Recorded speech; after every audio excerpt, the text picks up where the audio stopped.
বিহার, ঝাড়খণ্ড, আসাম, মেঘালয় অনেক জায়গায় আছি, কিন্তু আমরা একদম we are an absolute Bengali cultured organisation.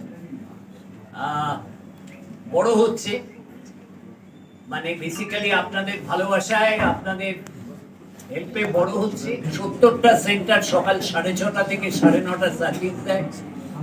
বহু লোকের বহু পরিশ্রম, আমরা তো আর কি পরিশ্রম করি, বাচ্চারা প্রচুর পরিশ্রম করে খেটে খুঁটে এই সেন্টার চালায়। The whole of Bengal, and therefore we are adding a lot many centers in the districts now, because we want people to have reliable diagnostics at very affordable prices.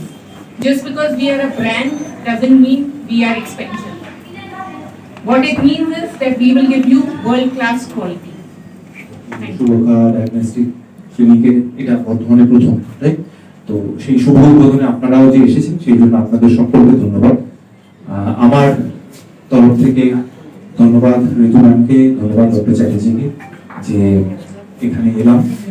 সুরক্ষা অত্যন্ত পরিচিত একটা নাম। আমার মনে হয় সুরক্ষা নিয়ে আলাদা করে খুব বেশি বলার প্রয়োজন নেই, কারণ বিগত বেশ কিছু বছর ধরে আমরা জানি যে কিভাবে আমরা সুরক্ষার কাছ থেকে বিভিন্ন সময়, এবং সেই সময়গুলো বেশিরভাগ সময় খুব আমরা অসহায় মানুষ যখন শরীর খারাপ হয়, বিশেষ করে আমাদের আত্মীয় স্বজন বন্ধু বান্ধবদের যখন শরীর খারাপ হয় তখন আমরা সকলেই দুশ্চিন্তায় থাকি।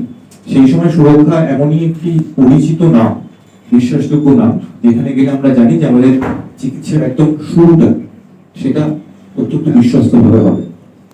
এবারে যেরকম ডক্টর চ্যাটার্জি ওনারা বলছিলেন যে গোটা বাংলা জুড়েই সুরক্ষা চেষ্টা করছে আরো বেশি মানুষের নিরাময়ের চিকিৎসার ব্যবস্থা করতে। এবার থেকে আমার মনে হয় বর্তমানের মানুষ তারা আরেকটু বেশি সুরক্ষিত বোধ করবে। আমি বর্তমানে যেখানে থাকি আমার বাড়ি ঠিক উল্টো দিকেই একটি আছে সুরক্ষা ডায়াগনস্টিক ক্লিনিক, এবং তার ফলে আমরাও নিশ্চিত বোধ করি কোনো রকম যখন সেটা একেবারে প্রতিনিয়ত ব্লাড টেস্ট হতে পারে বা আরো যে ডিটেইলড ইনভেস্টিগেশন যেগুলো অত্যন্ত প্রয়োজন মানুষের চিকিৎসার জন্য, সুস্বাস্থ্যের জন্য, আমরা নিশ্চিত বোধ করি যে ডাক্তার যদি বলেন একদম বাড়ির কাছাকাছি আছে। এবার থেকে আমার মনে হয় বর্তমানে মানুষরাও সেই সুযোগ সুবিধা পাবে। যে কথাটা বলার সেটা হচ্ছে যে আমরা একটু আগে ডক্টর চ্যাটার্জি বলেছিলেন যে উনি যেটা বলবেন সেটা হয়তো শুনতে একটু কেঠো মনে হতে পারে, কিন্তু আমি মনে প্রাণে বিশ্বাস করি যে সেগুলো খুব দরকারি, খুব ইম্পর্টেন্ট। কারণ আমরা কেউই চাই না যে আমরা অসুস্থ হই, কিন্তু কোথাও গিয়ে আমাদের জীবনের নিয়মে আমরা জানি সেটা কখনো কখনো বয়সজনিত কারণে হতে পারে, কখনো অন্যান্য কারণে হতে পারে। মানুষ যখন অসুস্থ হয়ে পড়ে তখনই কিন্তু তার ডাক্তার, ওষুধ, এইরকম ইনভেস্টিগেশন এগুলো আরো বেশি করে প্রয়োজন। বোঝাতেই পারবো না যে আমরা 5 বছর আগে যে ল্যাবরেটরিটা বানিয়েছি সেটাই আপনি গেলে দেখবেন একটা 201 ফুট লম্বা রোবোটিক কমপ্লিটলি অটোমেটেড সিস্টেম, একটা লোক লাগে না, সেটা দিনে 1 লক্ষ টেস্ট করতে পারে। এটা আমাদের কম্পিটিটর যে কটা ল্যাব আছে কারুর কাছে নেই, একমাত্র প্রাইম মিনিস্টার একটা ক্যান্সার হসপিটাল বানাচ্ছেন সার্জারি তাতে আছে। কিন্তু এটা না আমরা মানে আমরা এটাকে মার্কেট করতে চাই না, আমরা বলি আছে তো, হচ্ছে তো না। আমার ছেলে মেয়ে দুটোই ডাক্তার, আমার মেয়ে ডাক্তার নিউরোলজিস্ট।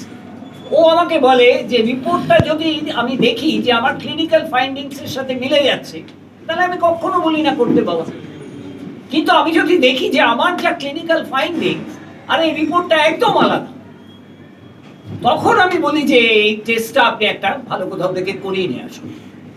কিন্তু যদি আমার ক্লিনিক্যাল ফাইন্ডিংস আসল তো তাই, ডাক্তার তো তাই দেখতে চাই যে আমি চোখে দেখলাম, হাত দিয়ে টের পেলাম, আমার এটা মত। এর সাথে ডায়াগনস্টিক্স একটা অদ্ভুত গল্প। হেলথ কেয়ারের টোটাল এক্সপেন্ডিচারের মাত্র 11% ডায়াগনস্টিক্স, কিন্তু ইট ডিসাইডস 91% অফ ক্লিনিক্যাল ডেস্টিনেশন।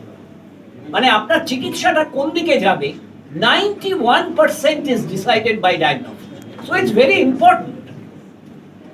খুব খরচার খুব স্মল পার্ট, অলমোস্ট 10%,